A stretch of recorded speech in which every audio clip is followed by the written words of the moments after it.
네, 1,400만 개인 투자자분들을 위한 믿을 만한 정보, 쓸모 있는 정보, 제일 중요한 건 역시 돈이 드는 정보죠. 생생 주식 연구소 시간이고요. 오늘은 언제나 숲을 볼 수 있는 지혜를 전해주시는 분, AFW 파트너스 이선엽 대표님과 함께하도록 하겠습니다. 대표님 나와 계십니까? 네, 안녕하십니까? 안녕하십니까 대표님. 예. 오랜만에 연결했더니 직함이 바뀌어 있네요. 이직하셨습니까? 예, 그렇습니다. 아유 대표님 이제 대표이사가 되셨으니까 예, 감사합니다. 저희 위해서도 많은 노력을 좀 해주시면 감사하겠습니다. 네네. 이제 본격적인 이야기 들어가 보죠. 예. 뉴욕 증시 최근에 방향성을 잘 못 잡겠어요. 지금 간밤에는 휴장이었는데 이런 최근의 흐름을 어떻게 봐야 됩니까? 사실 미국 시장에 대한 그 불확실성이 많이 사라지고 있는 게 예. 얼마 전에 그 미중 갈등에서 그 히토리오 재개와 관련된 회담이 있었을 거예요. 예. 이게 굉장히 중요한 게 미중 간의 갈등 속에서 그 칼자루가 중국으로 넘어간 사례가 되겠습니다. 히토리오가 없으면 미국이 아무것도 생산을 할 수 없게 되거든요. 예. 그러면서 이게 이제 그동안에 있었던 미중 무역 갈등 또는 미국 관세 전쟁이 무역 협상으로 격화가 됐어요. 이러다 보니까 전체적으로 이제는 그 관세에 대한 불확실성이 뭐 여전하지만 그런 어떤 그 불확실성이 좀 완화되는 모습이 있었고, 다만 이제 이란하고 이스라엘 전쟁 때문에 국제 유가에 대한 불안 때문에 일부 변동성은 있지만 전체적인 방향성은 아래쪽보다는 그래도 다시 위쪽으로 바라보는 모습으로 변했다고 보시면 되겠습니다. 그럼 우상향한다고 가정을 하고 이 속도는 어떻게 봐야 되나요? 네.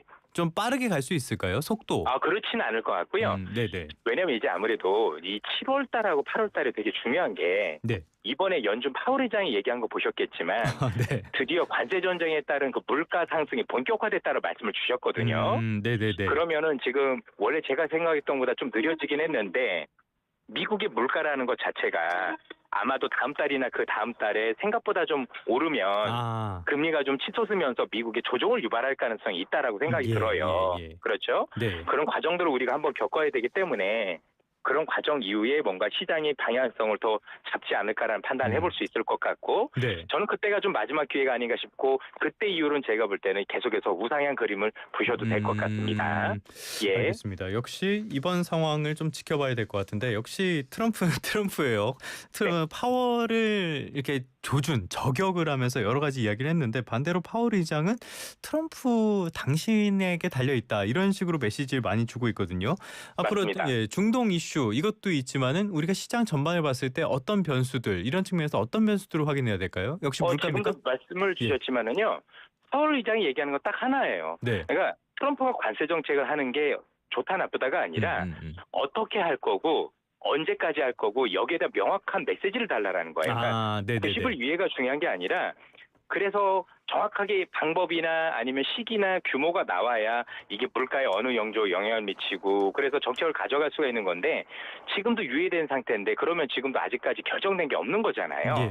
그러면 우리가 관세에 대해서 결정된 게 없는 상황에서 통화 정책을 함부로 쓴다라는 게 그래서 이번에 파월 의장도 기자회견 때 지금 정책에 대해서 전망하는 건 불가능하다 얘기할 정도였으니까 그런 이유가 있다고 보시면 될 것 같습니다.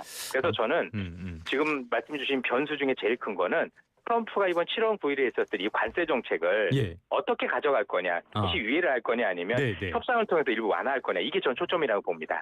역시 7월 요 상황을 좀 봐야 되겠군요. 그럼 전망은 어떻게 하십니까? 이대로 갈 수 있을까요? 이게 유예를 7월 8일에 이제 그만하겠다 이럴 수는 없을 것 같다는 전망 분석 같은 것도 힘을 얻는 것 같은데요. 제가 보기에는 결국 관세를 연장을 할 것 같아요. 그럴 수밖에 없을 것이다. 네네. 알겠습니다. 이런 상황들 좀 보면서 시장에 대응을 해나가는 게 좋겠고요. 코스피 우리 시장으로 와볼까요? 코스피 시장 이거 3,000선 넘을지 안 넘을지 모르겠어요. 오늘도 장 초반에는 2,990 얼마까지 가더니 지금은 약간 강보합 정도에 머물러 있거든요. 어떻게 보고 계십니까? 흐름을? 일단 기능으로 보면 3,000원 넘는 건 그렇게 어려운 건 아니라고 생각을 하고 있습니다. 왜냐면 지금 삼성전자가 움직이지 않았음에도 불구하고 이 지수에 와 있는 건데요. 근래에 우리가 알고 있는 그 삼성전자도 이전보다 조금씩 좋은 그림을 보여주고 있어요.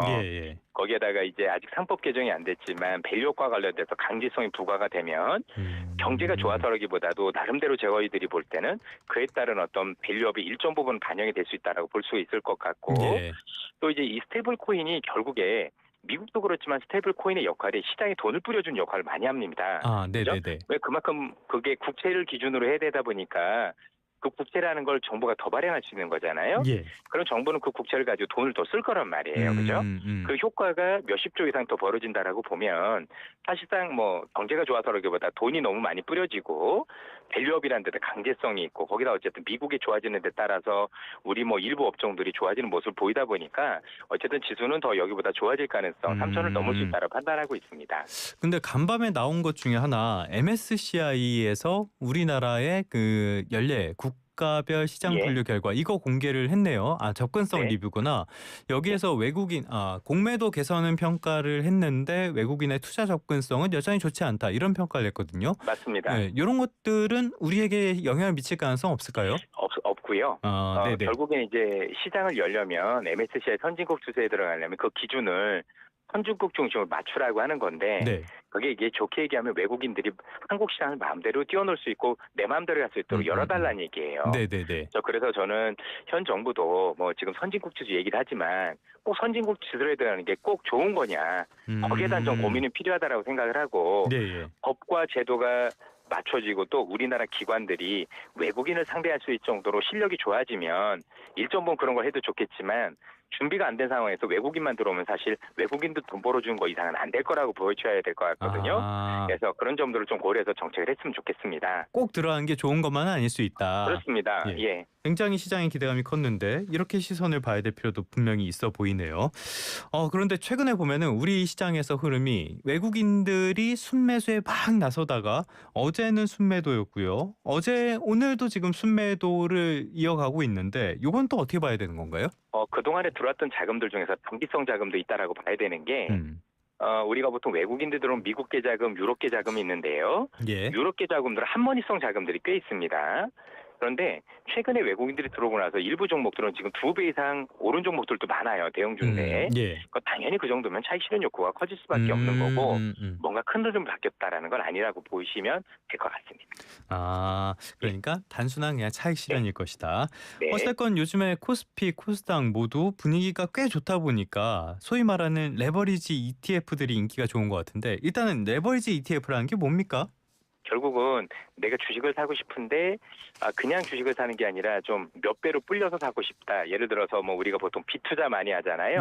그런 개념인데 비투자까지는 아니고 ETF라는 게 설계가 될 때 지수가 오르는 것보다 1.5배 또는 뭐 1.6배 이상 더 오를 수 있는 그런 ETF를 우리가 하는 레버리지 ETF라고 보통 표현을 많이 합니다. 문제는 이 레버리지 ETF가 원래 그렇게 설계된 만큼 오르지 않고요.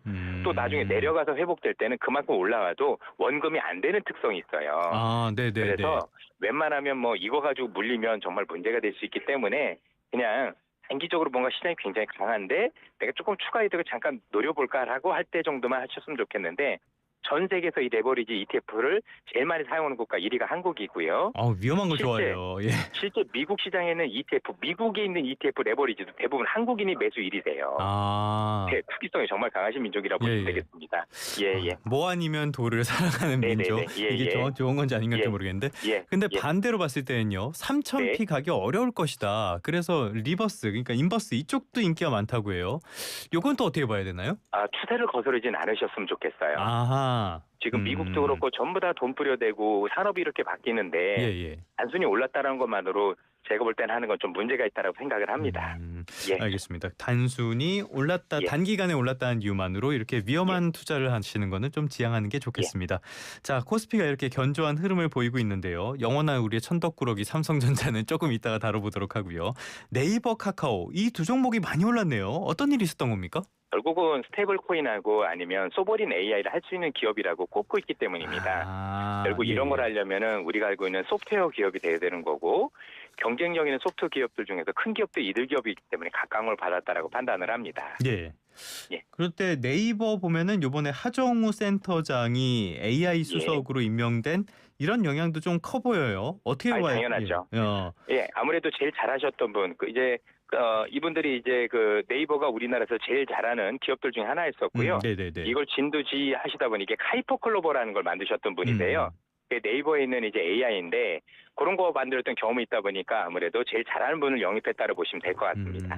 예. 그건 또 긍정적으로 볼 수 있는 부분인 것 네. 같고요. 자, 그런데 네이버와 관련된 AI 서비스는 우리가 한 번쯤은 접해봤을 가능성이 있다고 보는데 네. 카카오는 잘 모르겠거든요. 카카오는 또 왜 덩달아 오르는 겁니까? 역시 뭐 비슷한 개념으로 클라우드를 가지고 있거나 아니면 여러 가지 뭐 정보의 관계성 이런 것들도 좀 연관이 되어 있다고 보여지네요. 예. 예. 카카오에 대한 기대감도 작용을 하고 있다. 자, 그런데 얼마 전까지는 이런 카카오, 네이버 사실 투자자분들이 굉장히 힘든 시기를 겪었잖아요. 예. 이제 와서 원금 회복했다 이런 분들도 계실 것 같은데 앞으로 더 오를 가능성 아니면 지금쯤이라도 이게 한번 정리해야 될 필요성 어떻게 보십니까? 저는 이 모든 기업들이 다 된다고 보진 않는 게 예. 보통 우리가 국가 AI, 소버린 AI는 몇 개 기업에 몰아주면 안 돼요. 왜냐하면 이게 어마어마한 자금이 소요가 되는 거기 때문에 네네. 사실 한두 기업에 좀 특정해서 몰아주고 경쟁력을 가지게 만들어야 되는데 예. 그럼 기업 안에 들어간다라면 제가 볼 때는 좋아질 것 같고 그렇지 않은 기업이 될 수도 있는 거잖아요. 그죠? 그렇죠. 그 예. 여부에 따라서 많이 달라질 거기 때문에 그런 여부를 반드시 확인해 주셨으면 좋겠습니다. 그러면 이거는 원천적으로 가지고 있는 AI 기술이 어느 정도 수준인가 이것도 우리가 알고 있어야겠네요. 당연하죠. 그리고 글로벌 경쟁력도 있어야 됩니다. 그러니까 단순히 뭐 소프트웨어 기업이라 되는 게 아니라 큰 기업이라 되는 게 아니라 글로벌적으로도 뭔가 인정받고 있을 정도의 수준은 되어야 됩니다. 예. 알겠습니다. 여기에 대해서는 저희가 명확하게 말씀드리진 않겠지만은 잘 한번 찾아보셔서 알아두시는 게 좋겠습니다. 자, 앞서서 제가 천덕꾸러기라고 말씀을 드렸는데 삼성전자 6만 전자 정말 가기가 어렵네요. 여기 지금 59,400원 정도인데 네. 이렇게 힘을 내지 못하는 거 역시 HBM입니까? 그렇습니다. 경쟁력이 없기 때문이고요. 현재 반도체 제품에 대해서 분량도 많아지는 것도 문제고 네. HBM을 못하고 있는 것도 문제가 되는데 근데 근래에 좀 들리는 소식들 보면 그 개선이 조금 빠르게 되고 있는 거로 현재 나와 있는 것 같습니다. 예. 근데 이제 다른 것들에 비해서 좀 덜해서 그런 거지 어쨌든 전자도 제가 보기에는 현 상황에서 놓고 보면 좋아지는 쪽이지 안 좋아지는 쪽은 아닌 것 같아서 좀 시간은 걸리겠지만 저는 현재부터는 그래도 조금 아래보다는 위쪽으로 보셔도 되는 게 맞지 않을까라고 전망을 하고 있습니다. 삼성전자 하면은 우리나라 개인 투자자분들이 좋아하고요. 유통 물량도 많아서 접근하기도 쉬워서 그래서 제가 지금 여윳돈이 얼마 있다. 그러면 이 여윳돈을 한번 삼성전자에 올인을 해볼까 이런 전략도 유효한 전략입니까? 그렇지는 않습니다. 올인이라는 전략은 맞지 않고 또 전자의 경쟁력이 옛날만 못하다는 얘기는 지금보다 좋아져도 이전만큼의 세계 1위를 할 수 있을 거냐는 저는 아직까지 의문을 가지고 있어서 올인 전략은 자제하시는 게 좋아 보입니다. 오를 수 있는 여지는 있지만은 아직까지는 좀 의심되는 부분도 있다. 이렇게 보면 좋을 것 같고요. 자, 투자자분들이 또 하나 촉각을 곤두세우고 있는 부분이 미국의 세법 개정안이에요. 상원 쪽에서 논의가 지금 진행되고 있다 그러는데 요거 관련해 가지고 업종별로 희비가 많이 엇갈린 것 같아요. 특히 태양광 쪽이 타격을 많이 받은 것 같은데 전반적인 상황은 어땠습니까? 그냥 핵심은 딱 하나라 보시면 돼요. 기존에 줬던 건 다 안 주고 다만 미국에 제조업하는 기업들 있지 않습니까? 뭐 배터리라든가 이런 기업들이 생산했을 때만 주겠다. 그러니까 미국이 제조업을 할 거고 제조업과 관련된 것들은 주는데 나머지 것들은 안 주겠다라는 거예요. 되게 심플합니다. 그러니까 어떻게 보면 신재생 쪽엔 되게 불리한 요건이 될 수밖에 없는 거죠. 지금 우리 정부는 신재생 에너지 확대를 기조로 하고 있잖아요. 그렇기 때문에 정책 수혜주다 이런 평가도 나왔었는데 그렇다면 태양광을 포함한 재생에너지 쪽 우리가 우리 쪽의 시선을 더 가서 이거를 매수를 해야 되는지 미국 쪽을 조금 더 봐서 이거는 약간 손을 떼야 되는지 어떤 쪽에다가 더 시선을 둬야 됩니까? 사실 제일 중요한 건 뭐냐면 국내가 아니죠. 우리나라 기업들이 항상 오를 때는 수출을 했느냐 안 했느냐 차이잖아요. 같은 라면도 삼양불닭처럼 수출 기업이 될 때 오르는 거잖아요. 그렇죠? 그래서 우리나라에서 정책을 써서 오르는 건 한계가 있어요. 결국 미국 쪽으로 갈 수 있느냐 없느냐 이런 것들이 굉장히 중요해 보인다라고 생각이 듭니다.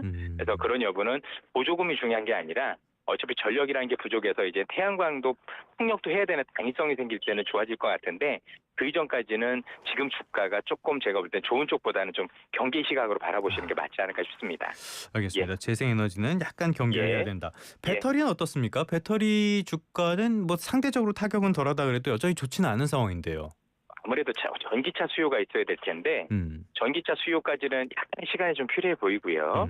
기본적으로 저는 배터리 업계들은 조금 일부 구조 조정이 필요하다고 생각을 해요. 너무 공급 과잉이 심하다 보니 그래서 그런 구조조정 얘기가 나올 때 제가 볼 땐 본격적으로 뭔가 턴어라운드 할 수 있지 않을까라는 기대를 해봅니다. 예, 알겠습니다. 한계 기업들은 조금 그렇죠. 뭐 인수합병되고 이런 금들이 나와준다라면 오히려 그때 매수 시점 보셔도 좋지 않을까 싶네요. 배터리는 아직까지는 약간 좀 물음표가 붙긴 하네요. 자, 지금 이란과 이스라엘 분쟁 상황 앞서도 저희가 다뤄봤었는데요. 이러다 보니까는 금값 이쪽으로 또 금값이 또 들썩이는 것 같아요. 어떤 상황입니까, 드는? 금은? 사실 이스라엘하고 이란 상황은 우리가 예측을 할 수는 없지 않습니까? 예. 그렇죠? 예. 왜냐면 이제부터 전쟁 양상은 이스라엘하고 이란하고 싸우는 거 가지고는 한계가 왔고 이제 미국이 개입돼서 벙커버스커를 통해서 크게 가느냐 안 가느냐 차이만 있는 거기 때문에 네. 이건 뭐 전망하기는 제가 볼 때 쉽진 않은 것 같습니다. 예, 이건 그럼 섣불리 들어갈 상황은 아닌 건가요? 그렇죠. 그런 거라고 보는 게 맞는 것 같습니다. 은도 마찬가지죠. 그렇게 따지면. 그렇죠. 비슷합니다. 예. 대체제니까.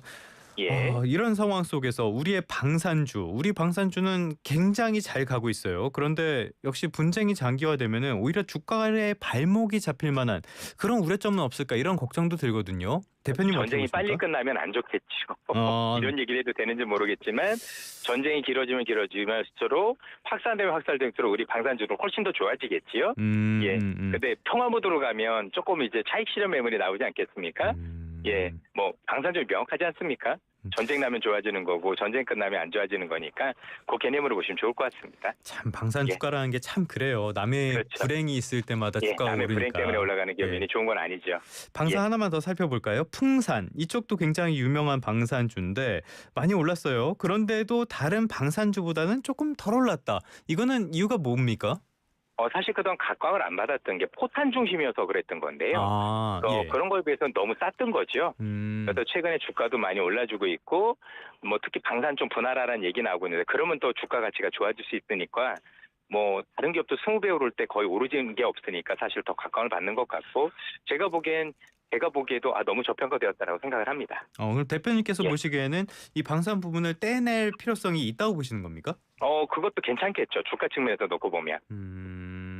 알겠습니다. 이런 측면에서 풍산의 움직임까지 우리가 한번 살펴볼 필요는 있어 보입니다. 하나만 더 짚어볼까요? 자산 가운데 안전자산 가운데 가장 안전한 자산이다. 그러면 지금까지는 미국 달러를 이야기하시는 분들이 많았어요.